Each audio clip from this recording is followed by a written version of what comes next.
Yo cualquier cosa, si hay algún mensaje, te lo leo y te aviso, ¿sí? Dale.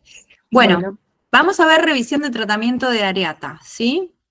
Vamos a ver un poco qué guías de tratamiento hay, el algoritmo que manejamos la gran mayoría de los dermatólogos, qué hay en tratamientos tópicos, qué hay en tratamientos sistémicos, qué hay en tratamientos complementarios y qué vamos a hacer con el seguimiento. Bueno, de las guías hay muchas guías de tratamiento, hay guías brasileras, guías británicas, italianas, japonesas, consenso de expertos, australiano, internacional, todas más o menos concuerdan con lo mismo. Los objetivos de tratamiento van a ser mejorar la calidad de vida, detener la progresión de la alopecia e inducir el recrecimiento del cabello. El tratamiento va a depender de la edad, de la severidad, de la actividad, de las comorbilidades que tengan y las respuestas al tratamiento previo. Bueno, en la alopecia areata, la escala que usamos es el SALT, que habla de la extensión de la enfermedad. Decimos que tiene un SALT. Si tiene un SALT menos de un 20%, va a tener una alopecia areata leve, una moderada de un 21, un 49% y una severa cuando afecta más del 50%. El tema del SALT lo tenía en la charla de manifestaciones clínicas y fisiopatogenia, pero sabemos que hay escalas y que generalmente se miden, podemos medirlo con la mano, pero hay escalas que te ayudan a saber qué tipo de SALT tiene el paciente. Si tenemos una areata leve o moderada y aparecen una de estos ítems, como por ejemplo impacto negativo en el funcionamiento psicosocial, compromiso clínicamente evidente de cejas o pestañas, respuestas inadecuadas al tratamiento después de 6 meses, o pool test difusamente positivo, con un cuadro que tiene que ver con un cuadro rápidamente progresivo, podemos decir que podemos subir una escala en el SALT. O sea, si tengo una alopecia areata leve con un SALT de menos de un 20%, pero afecta cejas y pestañas, el paciente tiene un impacto negativo en su funcionamiento psicosocial o tiene un pool test positivo difuso, podríamos decir que tenemos un moderado, ¿sí? Son estos puntos que son importantes para medirlos, además del SALT propiamente dicho. Bueno, los algoritmos de tratamientos van a depender un poco de la edad. Se dice que en niños menores a 10 años vamos a utilizar corticoides tópicos y minoxidil tópico.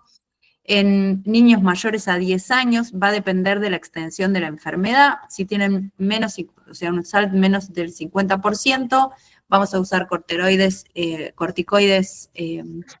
intralesionales, que es difícil en niños, o tópicos más minoxidil.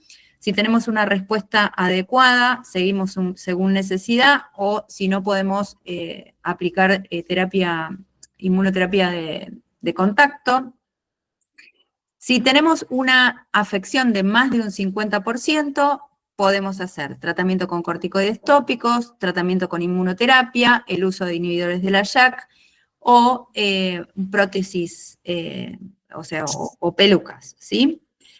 Bien, en Argentina, en realidad nuestros inhibidores de la JAK van a ser otras drogas, ¿sí? Vamos a pasar a otro tipo de drogas inmunosupresoras como metotrexato y ciclosporina, y si tenemos la suerte podremos darle inhibidores de la JAK, ¿sí? Este es un algoritmo donde dice que alopecias areatas severas sería de primera indicación ya darle JAK inhibidores. Bien. Dependiendo de la evolución, vamos a tener, si tenemos una evolución aguda, la primera línea de terapia son los corticoides, o inyectados u orales. Y si tenemos algo que está más cronificado, la primera línea de tratamiento va a ser inhibidores de la JAK, ¿sí? Las segundas líneas, tercera línea y cuarta línea van a ser ciclosporina, metotrexato y azathioprina. Estos pueden ser combinados con corticoides orales o intralesionales, ¿sí? Y siempre vamos a tener terapia coadyuvante con minoxidil oral, ¿sí? A todos los pacientes con areata hay que darle minoxidil oral porque vamos a tener un recrecimiento más rápido y el pelo más grueso. Bien, y acá en este gráfico podemos ver, esperen que voy a poner el marcador. Opciones de puntero láser, acá.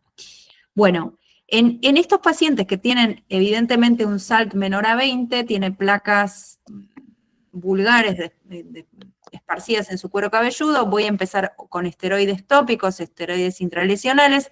Cuando el SALT va aumentando, la inmunoterapia de contacto es una muy buena terapéutica. Si logramos mantenerla en el tiempo, tenemos mucho éxito. El láser excimer también tiene muy buen resultado, y después ya pasaríamos a tratamiento sistémico con corticoides en pulsos y tratamiento coadyuvante con metotrexate, ciclosporina y, si podemos acceder, inhibidores de la JAK. Siempre terapéutica coadyuvante con minoxidil oral.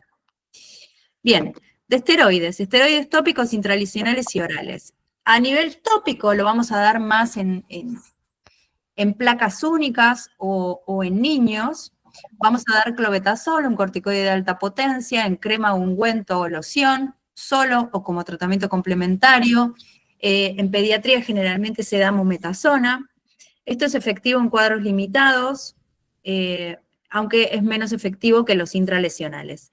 Este corticoide tópico se puede poner oclusivo o sin ocluir. Y los efectos adversos que presentar son reacción acneiforme y atrofia raro con corticoides locales, pero si se usan por mucho tiempo, podemos tener atrofia. Bien, intralesional, vamos a usar la triamcinolona. Hay varias escuelas. La escuela española lo usa muchísimo más concentrado. Yo soy más de la escuela más diluida, hacemos 2.5 miligramos por mililitro y hacemos inyecciones intradérmicas. Vamos a estar colocando 0.1 mililitro por área y en cejas 0.5 mililitros por área. En cuadros rápidamente progresivos, no vamos a indicar este tipo de terapia y no en alopecias totales o alopecias universales, ¿sí? Vamos a poder, es un tratamiento excelente para hacer, yo diría, de un SALT de 20 a 50, más o menos. ¿Dónde inyectar? Podemos ver por tricoscopía dónde hay focos de actividad.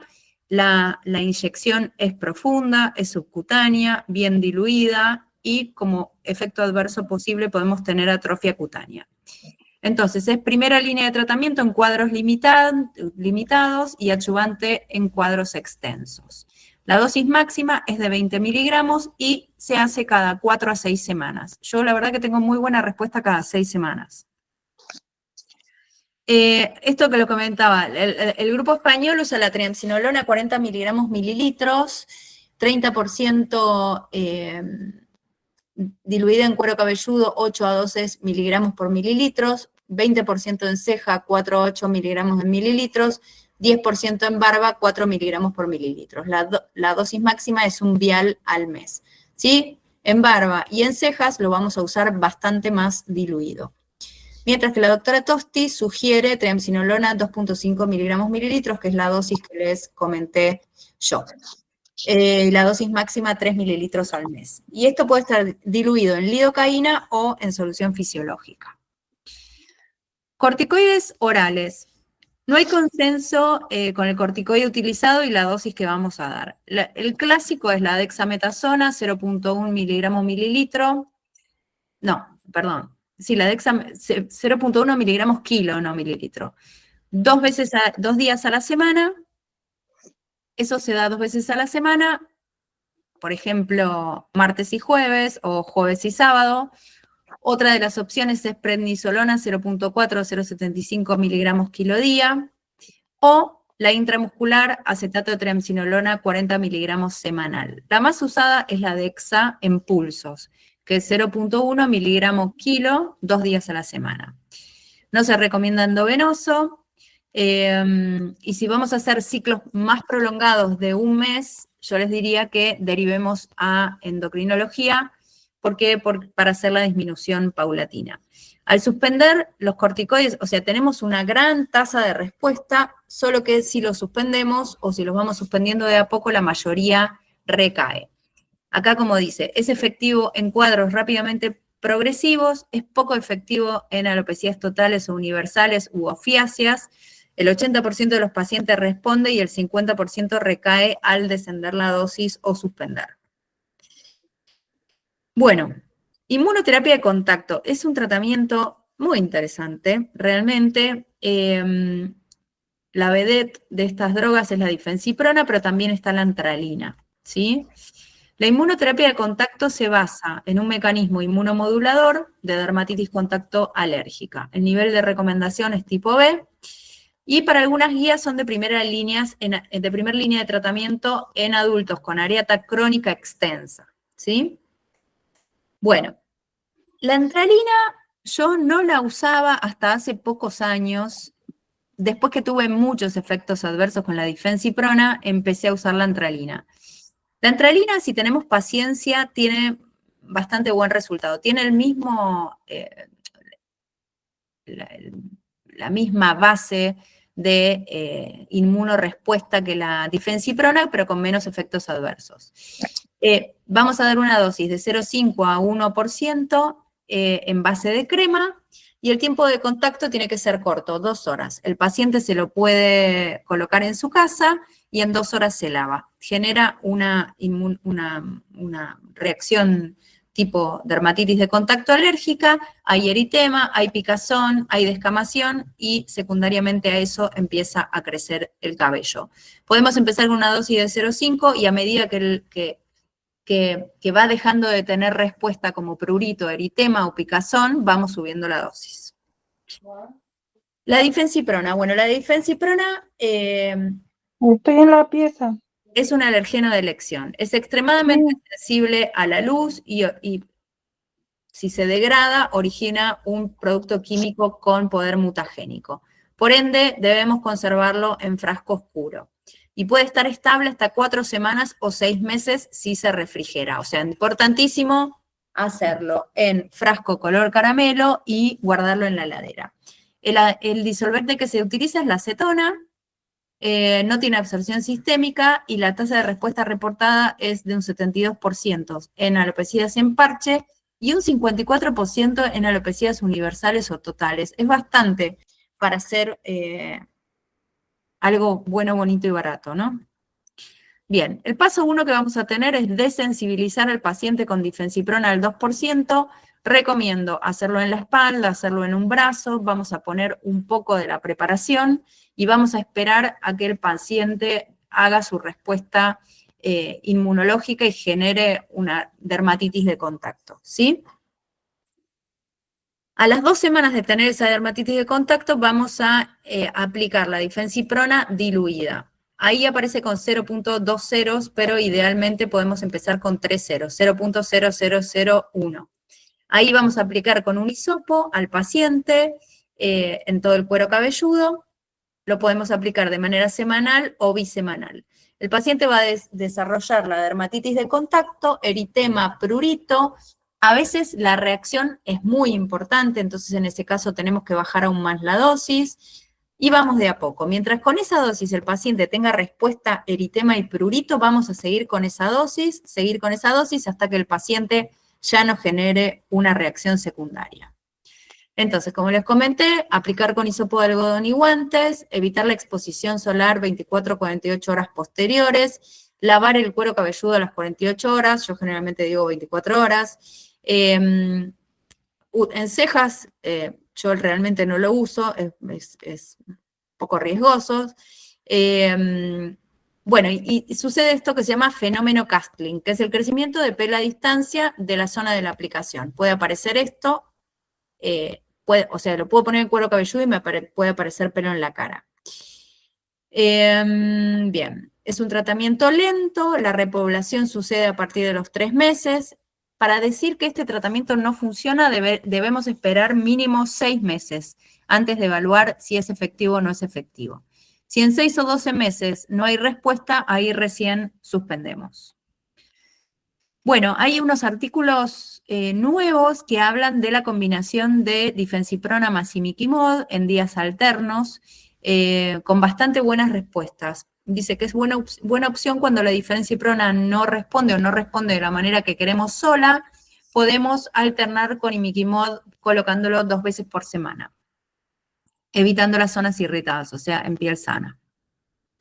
Bueno, acá tengo un caso de una paciente que en pandemia era una chica de Paraguay que con una alopecia areata universal, como que la única opción de tratamiento que tenía era la difensiprona, tan a distancia, así que le hice poner la difensiprona 2% en el dorso de brazo.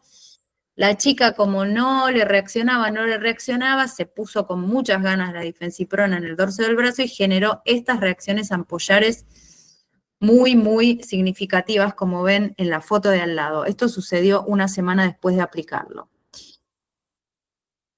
Las lesiones ampollares se disolvieron, pero quedó con una hiperpigmentación y reacción secundaria alrededor de la zona donde había tenido las ampollas. O sea, en los pacientes que son reactivos, las reacciones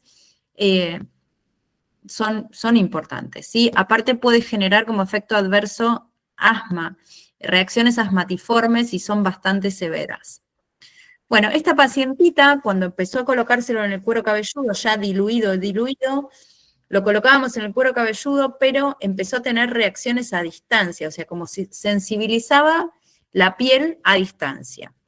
Y esto empezó a ser bastante marcado. Si bien el pelo le creció, la reacción a distancia y el malestar y el prurito y la hiperpigmentación residual no nos permitieron seguir con ese tratamiento. Bueno, ahora vamos con ahorradores de corticoides. En realidad ustedes vieron que como segunda línea aparece la ciclosporina, porque la ciclosporina es una de las más indicadas como segunda línea, si bien nosotros tenemos mucho más experiencia con metotrexato, ¿sí? Por eso puse metotrexato primero. Bueno, el metotrexato puede ir solo o en combinación con corticoides orales, generalmente los combinamos en algún momento porque hacemos el switch entre dejar la dexametasona y colocar el metotrexate. Este puede darse oral o subcutáneo. Yo no tengo experiencia en subcutáneo, pero hay muchos pacientes, hay muchos médicos que infiltran con el metotrexato. Y este metotrexato infiltrado tiene muy buena respuesta en los líquenes, que son líquenes de plano pilares, obviamente, que tienen poca respuesta a todo tipo de tratamientos, a la hidroxicloroquina. Cuando le pones metotrexate subcutáneo, tienen muy, muy buena respuesta. La dosis recomendada es de 15 a 30 miligramos por semana. Yo empiezo con 7.5, no arranco con 10, arranco con 7.5, una vez por semana, a los 3, 4 semanas le subo a 2 veces por semana y así voy subiendo la dosis. Siempre recuerden dar el ácido fólico 48 horas después y monitorear el laboratorio. Bueno, la ciclosporina es efectiva en altas dosis, como monoterapia o combinado con corticoides. La dosis que se recomienda es de 3 a 5 miligramos kilo día. Se inicia en 2 miligramos y se va subiendo progresivamente cada 4 o 6 semanas. Se sugiere que la duración del tratamiento no sea mayor a 12 meses y la mediana de la respuesta es 65%. La tasa de recurrencia es mayor en monoterapia que combinado con corticoides. Y los efectos adversos más frecuentes son gastroenteritis, hipertricosis, hipertensión. Bien, sería como segunda línea. Yo casi no tengo experiencia. Habré tenido 3 o 4 pacientes únicamente. Bien, la satioprina también es otra droga ahorradora de corticoides, inmunosupresora de tercera línea. Se da 2 a 3 miligramos kilo día. Se inicia con 0.1 a 1 miligramo kilo día y se va subiendo cada 4 o 6 semanas. Se suele indicar combinado con corticoides orales o locales. Bueno, corticoides más inmunosupresores. Este es un artículo bastante lindo que se vio cuántos de todos los pacientes que se habían tratado con acetoprina, metotrexate y ciclosporina, cuántos requirieron continuar con los corticoides, ¿sí? Acetoprina, metotrexate 1/3 y ciclosporina 2/3 necesitaron continuar con la corticoide terapia, o sea que el tratamiento combinado es efectivo pero la recaída es bastante frecuente. Bueno, el láser excimer también tiene bastante éxito. Su mecanismo de acción... Che, ¿por qué se me bajó? Esperen que voy a enchufar la computadora porque tengo miedo que se me quede sin batería. Bueno, dale, sí.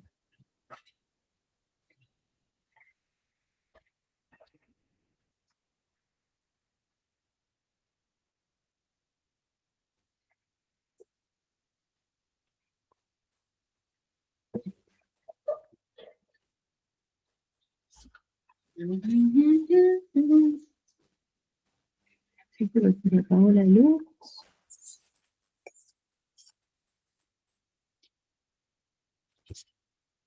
Ahí va.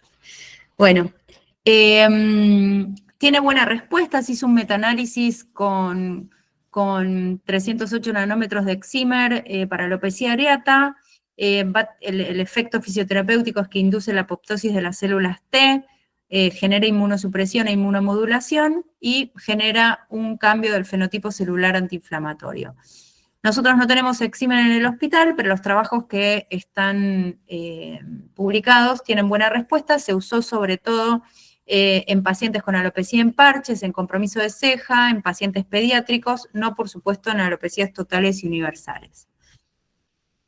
Bueno, tratamientos complementarios, el minoxidil siempre, como les dije, como coadyuvante, oral, loción o espuma, va a estimular, acelerar y contribuir al mantenimiento del recrecimiento del cabello. Y las estatinas ezetimibe es una terapéutica que pocos han escuchado, pero está dentro de las guías de tratamiento. Se supone que las estatinas tienen alguna manera de modular la vía JAK-STAT. Y se vio que tenía una correlación positiva cuando se indicaba en tratamientos sistémicos de SALT mayores a 50 y supuestamente mantendrían la remisión.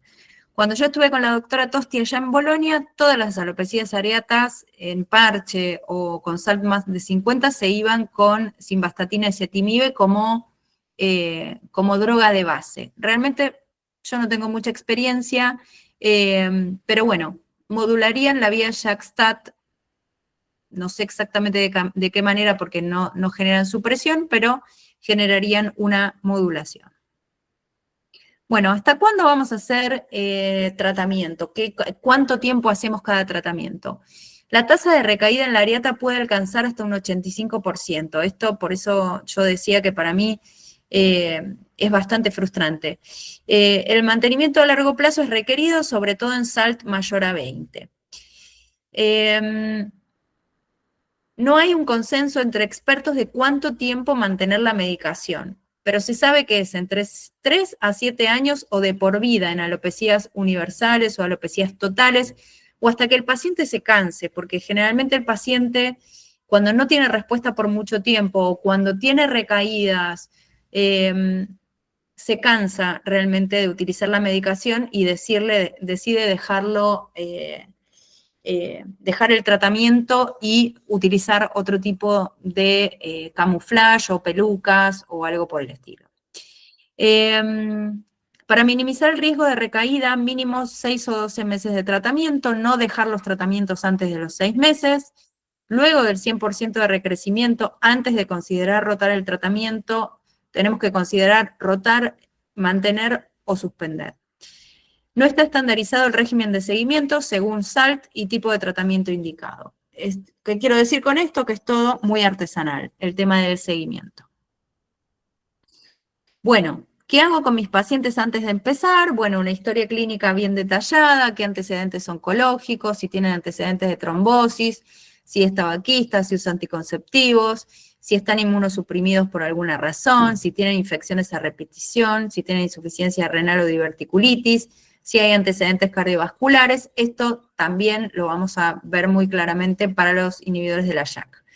Y de un laboratorio basal vamos a hacer un hemograma, recuento de plaquetas, coagulograma, función renal y hepática, perfil lipídico, serologías para hepatitis C, B, varicela zoster y HIV, una PPD más radiografía de tórax y serología según dónde se encuentre el paciente.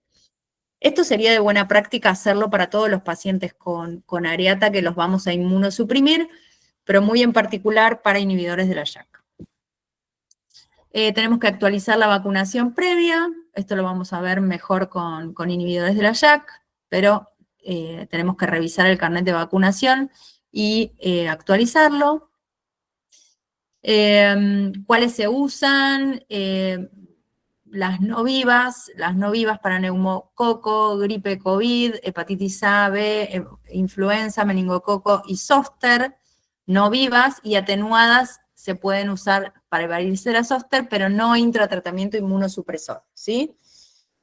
Para la fiebre amarilla le vamos a dar Civiaja y la doble de adultos, difteria y tétanos. Bueno, no hay un consenso generalizado que defina un algoritmo terapéutico basado en SALT. Tenemos que considerar la edad del paciente, la extensión, las comorbilidades y la localización de la alopecia. Los tratamientos combinados tienen mejor tasa de respuesta que la monoterapia.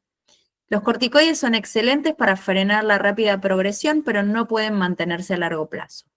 Mantener el tratamiento 6 a 12 meses luego del completo recrecimiento, esto es lo que se sugiere, ¿sí? Bueno. Muchas gracias, y ahora vamos a la otra. La otrita, que es esta. ¿Alguna duda con esto? Sí, Ceci, hay acá una pregunta. No sé si, Carolina, querés leerlas vos. Una sola era, a ver. Si recomendarías sí. usar... bueno, dale, avanza vos. Pregunta Gonzalo si recomendarías usar minoxidil vía oral en niños con SALT elevada. Yo no lo uso, pero en pediatras del mundo usan altísimas dosis, a tal punto que me quedé con la boca abierta. O sea, en niños usan hasta 10 miligramos de minoxidil oral en pacientes con inhibidores de la JAK con SALT altos. En Estados Unidos, por ejemplo. Sí, se indican, pero bueno, como no hago pediatría, la verdad que no tengo mucha experiencia, pero sí, los indican. ¿Y en adultos igual usas dosis tan altas, Ceci? No, 10 miligramos no Como uso nunca. siempre. Ahora hay una nueva tendencia. El grupo español está por largar un estudio por lo menos de dosis más altas a las que usamos nosotros, o sea, dosis más alta de 5 miligramos. Pero bueno, todavía eso está en pañales. Yo dosis máxima 5 miligramos. Pero bueno, evidentemente están haciendo estudios para usar más dosis, hasta 10. Bien. Todavía no hay nada de eso. Después, acá pregunta Manuel, ¿hasta qué dosis de metotrexato usás? Hasta 30. Hasta miércoles, un montón. Sí, he usado hasta 30, sí. Bien. Y Marina pregunta si tiene dificultad para acceder a la difensiprona fuera de Capital. En Mar del Plata es un problema, dice Marina. Sí, no se consigue. Acá en Capital tampoco se consigue. Se consigue en una farmacia en particular que se llama Magister, pero no se consigue. Yo ahora estoy dando, como les decía, la antralina. La antralina al 2% es mucho menos agresiva, tenés muchos menos esos de efectos adversos de hiperpigmentación, de que se reactivan en otros lados de la piel. Prueben con antralina, porque antralina hay en todos lados, lo que te deja es la ropa negra y el cuero cabelludo negro, pero sale con aceite. Vaselina, aceite. O vaselina, tal cual. Y te hago una pregunta, ¿haces todo junto? Digamos, ¿le das el pulso corticoide, metotrexato, la antralina o No. vas escalonando? No. Yo elijo, espera que me voy a mirar, porque hablar a la lontananza no está bueno. Espera. Acá estoy. Acá dejo de compartir. Dejo de presentar. Bueno, no podemos dar corticoides e inmunosupresores cuando estás dando antralina o difensiprona. ¿Por qué? Porque en realidad el efecto de la antralina o la difensiprona es distraer la respuesta inmunológica para que vaya a otro lado, pero no estamos inmunosuprimiendo, estamos como generando una distracción de los linfocitos T para que vayan a donde estoy generando el Bien. eczema de contacto y salgan del foco del pelo. Así que generalmente no se usan, excepto que tengas una superinflamación, como suele generarse adenopatías dolorosas, y ahí le clavas un corticoide porque se prendió fuego. Para Pero tratar el efecto. para tratar la inflamación, pero no lo asocias. Si yo decido darle antralina o difensiprona es porque el paciente no está muy enganchado con un tratamiento oral, con darle corticoides o darle metotrexate, o yo quiero, o tiene un SALT intermedio en que digo, bueno, voy a probar con un tratamiento tópico a ver qué pasa. Y generalmente ya probé con infiltraciones, y con las infiltraciones, ¿qué es lo que pasa? No sé si les pasa a ustedes, pero infiltras una placa, te recrece, y a la semana te aparece otra. Y lo infiltrás, y te recrece, y después le aparecen 2. Y cuando se va ampliando, ahí es que yo le meto la inmunoterapia. Pero mi tratamiento de elección siempre es local e infiltrar y minoxidil oral.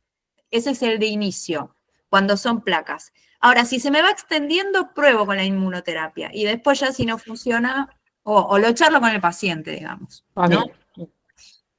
Eso, Bueno. en jóvenes, en niños uso mucho la antralina. La antralina es muy, muy linda, la verdad. Bien. Y otra pregunta más. ¿La infiltración con triamcinolona es intradérmica o subcutánea? Depends. ¿no? Intradérmica profunda. Yo generalmente me meto en el orificio folicular y voy. No tenés que ver el abón. O sea, si fuera intradérmica uno ve el abón, no lo tenés que ver. Entre intradérmico profundo y subcutáneo. Ok. ¿Sí? ¿Más? No, estamos bien, podemos seguir. Con la ceja hay que tener cuidado porque la ceja yo la agarro y la infiltro, le hago una línea paralela profunda y le hago un babeo bien diluida. La ceja crece muy bien, muy rápido, pero tenés que ponerlo bien diluida y profundo. Ahí va una pregunta más. ¿Cuál es su esquema de inicio para una alopecia total o universal? Una pregunta muy compleja. Bueno, justamente lo que contaba hoy, ahora con la aparición de los inhibidores de la JAK, uno siempre tiende a querer indicar inhibidores de la JAK, pero como vamos a perder tiempo en el transcurso mientras tratamos de indicarlo, yo mientras los estudio, les doy los pulsos de dexametasona. Le doy los pulsos de dexametasona, se los dejo un mes y medio, mientras les voy dando la vacuna, pido la placa de tórax, la PPD, etc. Y ahí me fijo cómo viene la cosa. Generalmente empiezo con metotrexato y espero 6 meses, y si puedo conseguir en el medio los anti-JAK, que es muy difícil, lo consigo y se lo pongo. Nunca me pasó de conseguirlo. Generalmente o sigo con metotrexate, porque aparte tienen buena respuesta con metotrexate. Los pacientes que yo termino pasando inhibidores de la JAK son aquellos pacientes que repoblé con metotrexate, que estuvieron un año con metotrexate, que es ahí, creo que una de las cosas más difíciles, y tenés que decidir qué hacer con ese paciente, porque lo tenés con 15, o un paciente lo tuve con 30 mucho tiempo. Entonces, cuando empezás a bajar la dosis, ahí se empieza a perder el pelo. Se empieza a perder el pelo y lamentablemente, aunque le vuelvas a subir la dosis, ese pelo no vuelve a, o sea, no suele tener la misma respuesta tan buena que cuando lo pusimos de inicio. Es mi experiencia, ¿no? Así que nada, eso haría. Primero empiezo con pulsos de Dexa, después le hago el switch a metotrexato y después voy evaluando cómo responde, y al año trato de ir bajándoselo o cambiárselo en el caso de que no responda. ¿Y Pero la sí, Dexa le das vía oral? vía oral. Sí, vía oral. 1 miligramo kilo día. 0,5 miligramos kilo día. Bueno. Continúe, doctora, por favor. Continúo. Acá, pantalla completa. Acá, pantalla completa. esto, vamos, compartir, y ahí me voy, bueno. Acá, compartir. Bueno, acá vamos a hablar de los inhibidores de la JAK. Tratamiento de alopecia areata anti-JAKs. Esta clase me la dio la doctora Marina Bed, que es la que más habla de este tema, así que se lo agradezco, aunque no me esté escuchando, se lo agradezco. Bueno, vamos a ver la vía JAK-STAT, vamos a ver los que están autorizados por la FDA para areata, que son baricitinib, ritlecitinib, deurucitinib.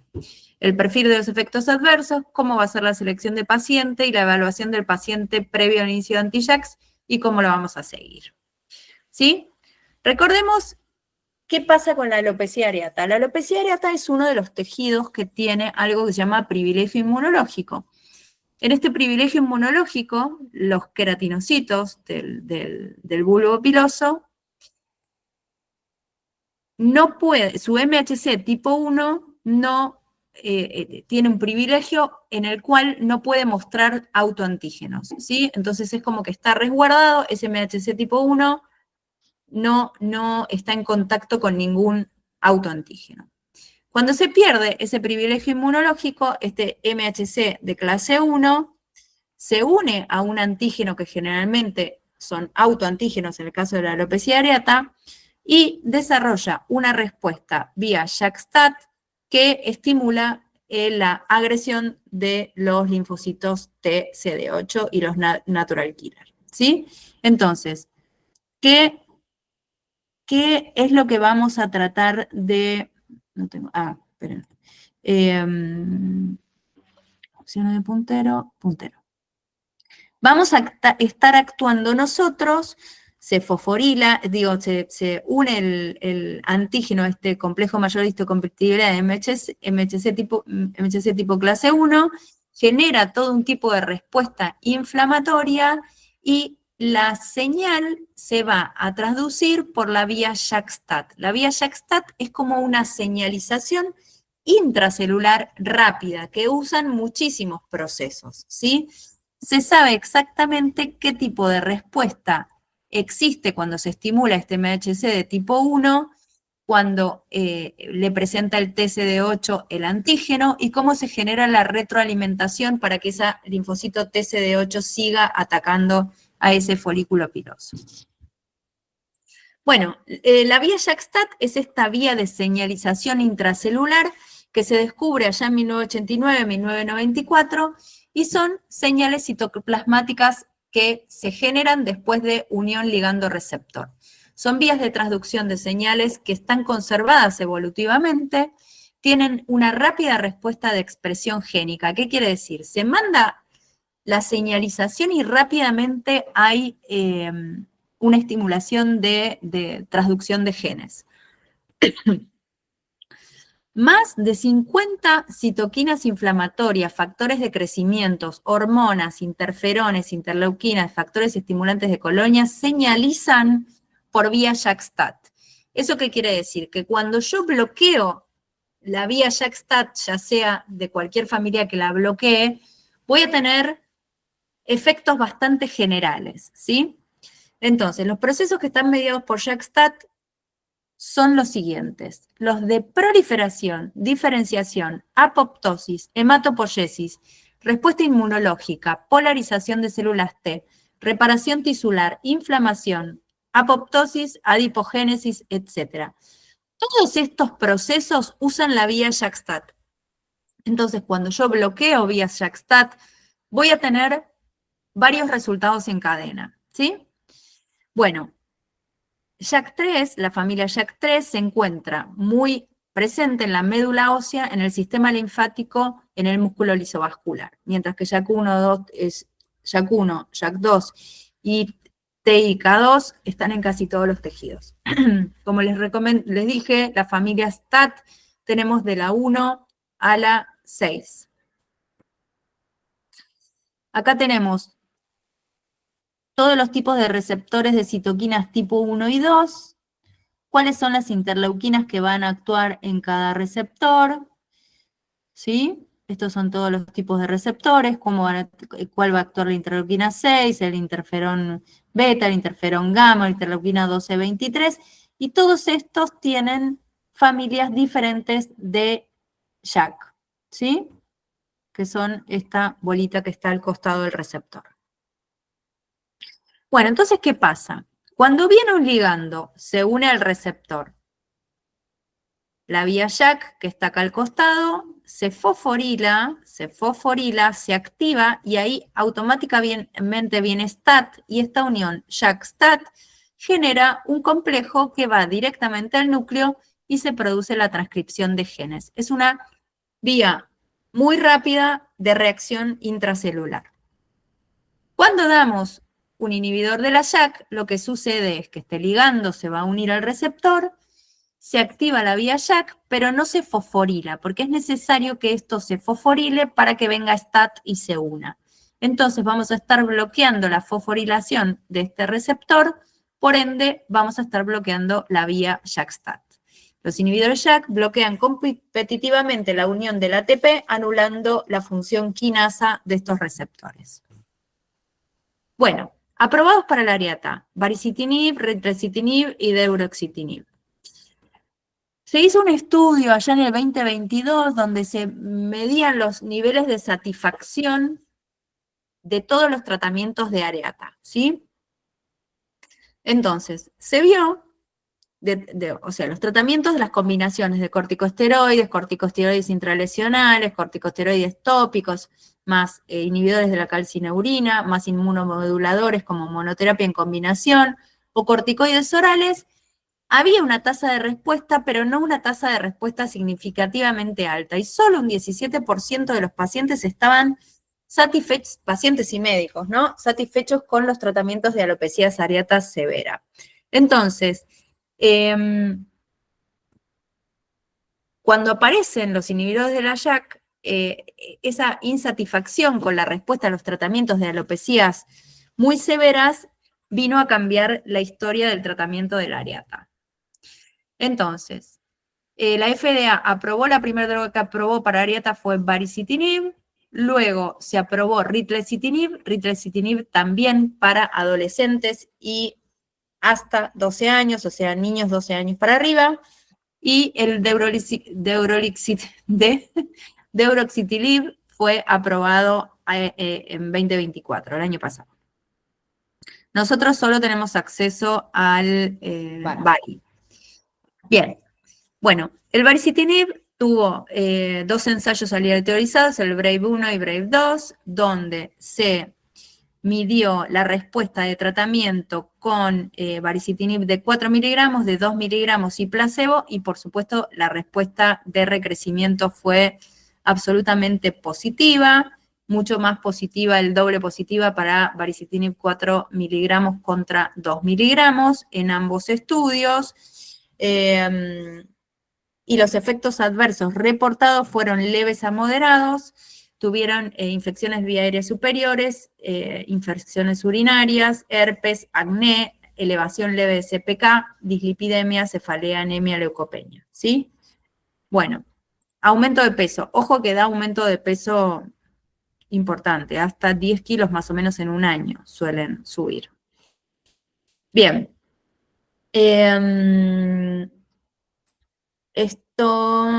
Este es la eficacia de baricitinib para adultos con alopecia areata grave y mejoró continuamente durante 52 semanas sin cambios en datos del perfil de seguridad. Hay seguimiento de pacientes, acá dice hasta semana 152, pero todavía hay seguimiento de pacientes en semana 300 aproximadamente, sin alta incidencia de efectos adversos y mantienen su respuesta terapéutica. Bueno, análisis de trayectoria de recrecimiento durante el tratamiento de ARIATA severa con baricitinib. Esto es importante. Hay lo que se llaman respondedores rápidos y hay los que se llaman respondedores lentos. Esto es lo que hablábamos al principio, que se dice que mínimo hay que mantener la dosis de 4 miligramos hasta la semana 52. Y acá vemos unos casos clínicos donde tenemos respondedores realmente rápidos a la semana 12, pero tenemos respondedores más lentos a la semana 36 y algunos a la semana 52.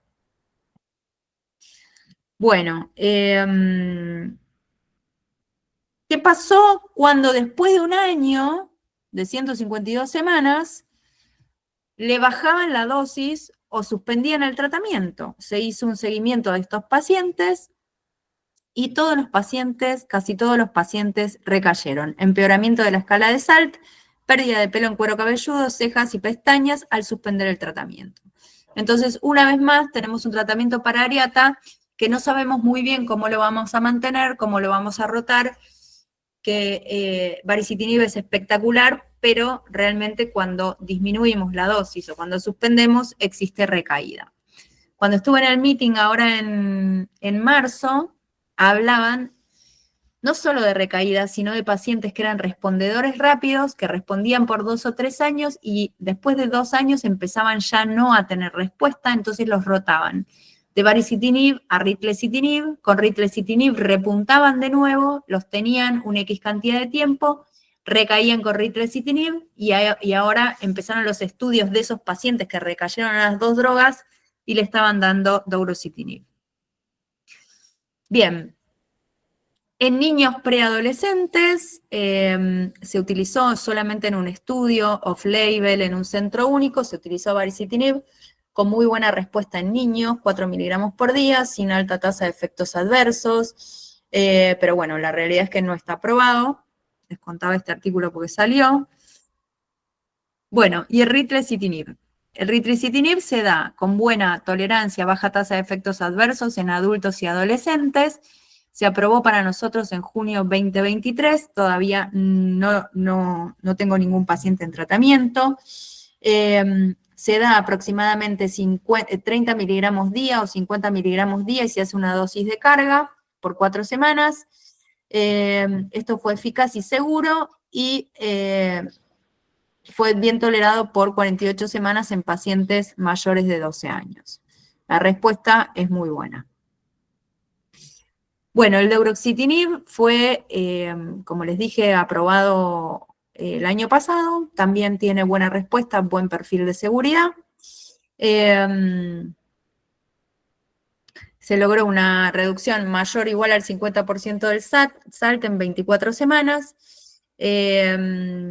Las dosis fueron de 8 o 12 miligramos cada 12 horas. Y los resultados de seguridad coincidieron con todos los perfiles de seguridad conocidos para inhibidores de la JAK. Bien, ¿cuáles son los efectos adversos que estos inhibidores de la JAK van a tener? Infecciones comunes oportunistas de vías aéreas superiores, infecciones urinarias, reactivación de herpes zóster, van a generar citopenia y trombocitosis, tienen más riesgo de generarlo, dislipemia, acné, foliculitis, cefalea, aumento de peso, es significativo, como les digo, en el baricitinib, elevación de transaminasas, elevación de CPK, si es que la medimos, trombosis, tumores, perforación intestinal, bueno, estos son mucho menos frecuentes. Los efectos adversos en alopecia areata suelen ser leves a moderados, predecibles y manejables. Generalmente casi todos estos efectos adversos más importantes están descritos en pacientes con artritis reumatoidea que generalmente tienen muchas más comorbilidades y muchas más afecciones sistémicas. Por eso es muy importante la elección del paciente. Estratificar a los pacientes según los factores de riesgo. Si es mayor a 65 años, bueno, lo pensamos. Si es tabaquista, les diría que no. Si es diabético, tener cuidado. Si ya tiene una obesidad de antemano. Si tiene antecedentes cardíacos. Si tiene antecedentes de cáncer personal. Si tiene enfermedad renal crónica y dislipemia. Ahí tenemos que evaluar si es el paciente correcto para darle este tratamiento. Las comorbilidades más frecuentes en areata son atopía, depresión, ansiedad, sobrepeso, obesidad y tiroidiopatía. Estas son las comorbilidades más frecuentes que vamos a ver en pacientes de areata, pero es muy importante evaluar a cada paciente en particular y evaluar riesgos adicionales. Bueno, selección del paciente. ¿A quiénes? Generalmente a pacientes con SALT mayores a 50, ¿sí? alopecias areatas graves. De 20 a 30 es cuestionable. Si la enfermedad está activa, realmente uno trata de frenarla con corticoidioterapia y después cuando está estabilizada, sí, darle inhibidores de la JAK. Cuando tiene una evolución de más de 6 meses, cuando le afecta la calidad de vida. Esto es pregunta generalmente porque se dice que cuando tenían más de 8 a 10 años de alopecia areata universal, se pensaba que no era un buen candidato para dar inhibidores de la JAK, pero bueno, ahora está habiendo estudios que pacientes que tenían episodios de muy largos episodios de alopecias areatas sin respuesta a tratamiento, con inhibidores de la JAK después de 52 semanas empezaba a rebrotar. El rebrote de pelo no es un pelo terminal y total, pero hay rebrote de pelo aún 10 años después de estar estabilizado. Va a ser indicación cuando tenemos falla del tratamiento sistémico anterior, y en nuestro caso en Argentina generalmente sí, porque no solemos indicarlo hasta que no nos lo aprueba la obra social. Bueno, inhibidores de la JAK en areata, cuando tenemos semáforo verde, semáforo amarillo y cuando tenemos que frenar. Tenemos semáforo verde en pacientes de 12 a 50 años y sin comorbilidades, tendría que ser indicación de primera línea. Es más, en las guías, como les mostré, en alopecias severas es indicación de primera línea.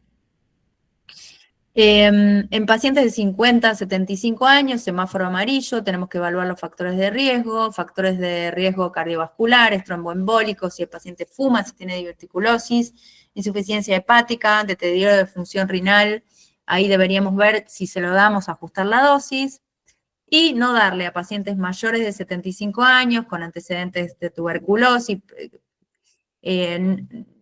cuando necesitan plan de vacunas vivos, si tienen antecedentes tromboembólicos, antecedentes de enfermedad cardiovascular. Todos estos pacientes realmente deberíamos evitar su uso. Bueno, screening de seguimiento. Una vez que selecciono el paciente, tengo que identificar qué factores de riesgo puede tener para efectos adversos graves, cómo está su función, cómo están sus factores de riesgo cardiovascular y tromboembólico, qué factores de riesgo de cáncer tiene, cómo está su función hepática y renal, bueno, un poco más de lo mismo. Hacer una escala de SALT, hablar de las expectativas del paciente, explicar todo tipo de respuestas y efectos adversos, realizar una escala de SALT, porque vamos a tener que hacerla frecuentemente para pedir la medicación y que la obra social la autorice, y actualizar el esquema de vacunación. Bueno, como les conté, el screening basal era el laboratorio general con CPK, perfil metabólico, función renal, hepatograma, perfil lipídico. Vamos a pedir serologías para hepatitis B, C, HIV, BDRL, citomegalovirus y todas las endémicas si tenemos, sedimento de orina, una PPD, radiografía de tórax, actualizar el esquema de vacunación, no usar vacunas a virus vivos, planificar método anticonceptivo, hacer un screening oncológico según sexo, edad y tenemos que incluir la piel, evaluar factores de riesgo cardiovascular y tromboembólico. No se da en pacientes embarazadas o que van a buscar embarazo a corto plazo. Se suspende solamente una semana antes de buscar porque tiene vida media corta. Se excreta por leche materna, así que evitar la lactancia. Bueno, vacunación. ¿Qué tipo de vacunación vamos a dar? Las vacunas vivas o atenuadas están contraindicadas durante el tratamiento. Las vacunas con virus inactivos me van a disminuir la eficacia de la vacunación. Actualizar la vacunación antes de empezar el tratamiento, ¿sí? Varicela, neumococo, la triple bacteriana, gripe, hepatitis B. Los inhibidores de la JAK me dan una alta tasa de reactivación de zóster por inmunosupresión celular, por eso lo ideal es vacunar. Vacunar antes, y si necesito usar vacunas de virus vivos y atenuados y le estoy dando un inhibidor de la JAK, deberíamos suspender una semana antes y no administrarlo por 4 semanas después. Bueno, Esto ya hablé un poco. Bien, al inicio realizar PPD. Si la PPD es positiva, vamos a utilizar isoniazida como tratamiento. No rifampicina porque interacciona con JAK, disminuye la biodisponibilidad.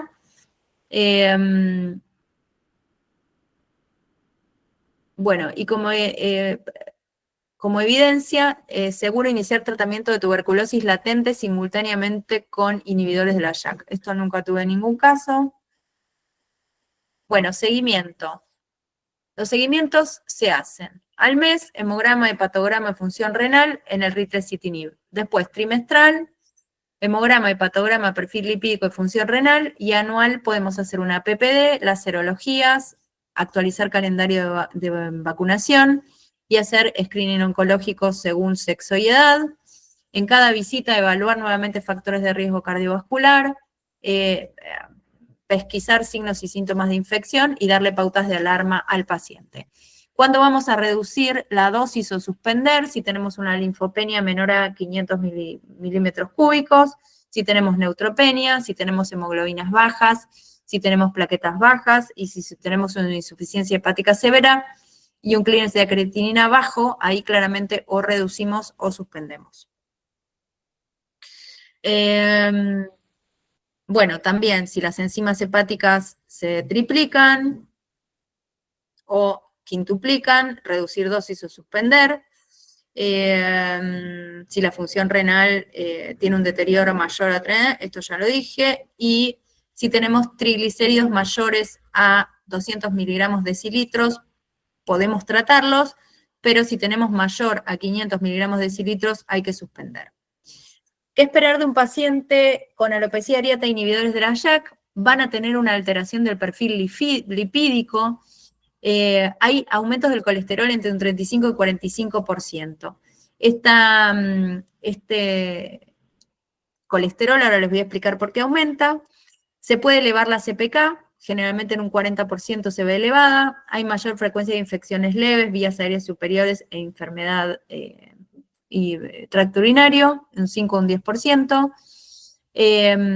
Puede haber recidiva de reactivación de Zoster, menos de un 2.5% con Bari y 2.9% con Ritle, y lo que se llama el JAK-acné. El JAK-acné, un 5% de los pacientes van a generar acné, y cuanto más tiempo los tengamos en el tratamiento, mayor probabilidad de que genere acné vamos a tener.